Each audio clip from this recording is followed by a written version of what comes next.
Traffic light क्या नेपालमा एउटा हुन्छ रोडमा हिँडिरहेको मान्छे, अर्को हुन्छ हाम्रो चलिरहेको भेहिकल्सको लागि। भेहिकल्सहरूले चाहिँ एकदम यसको मतलब मान्ने भएरै चल्नुपर्छ। यदि यो एग्री भएन र यसलाई तोडेर हिँड्यो भने you have to pay fine.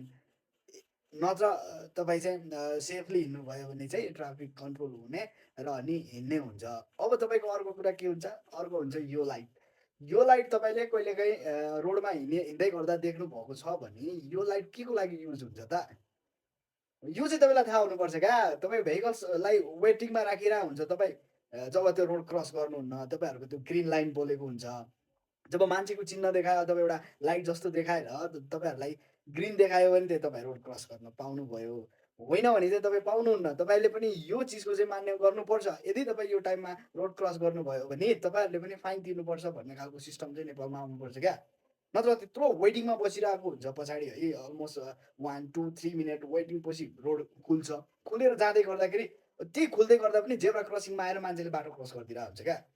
त्यो गर्ने होइन। यदि तपाईँहरूलाई पनि ट्राफिक रुल्सहरू थाहा छैन भने ट्राफिक रुल्स भेहिकल्स चलाउनेले मात्रै होइन क्या, हिँड्ने ट्राफिक लाइनमा हिँडिरहेको मान्छेले पनि त्यो चिज मान्य हुनुपर्छ। जस्तै तपाईँहरू कस्तो साइन बोलेको बेलामा रोड क्रस गर्न पाउँछु, हिँडेर जानेले क्या रोड क्रस गर्न पाउँछु, कस्तो बेलामा पाउँदैन, यो चाहिँ मान्छेलाई पनि एकदम यो फाइन तिराउनु पर्छ।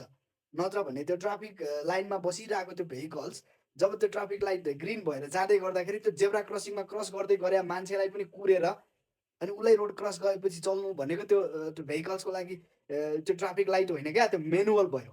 ट्राफिकले रोक्नुहोस्, पिर्र गरेर जानुहोस्, हो त्यही नै बेटर हुन्छ। यो दुनियाँ थरीको गभर्मेन्टको खर्च भन्दा नि ट्राफिक लाइट नराखेकै बेस्ट। यदि राख्ने हो भने भेहिकल्सलाई पनि हुनुपर्यो अनि हिँडिरहेको मान्छेलाई पनि हुनुपर्यो क्या, पैदल हिँडेको मान्छेलाई पनि।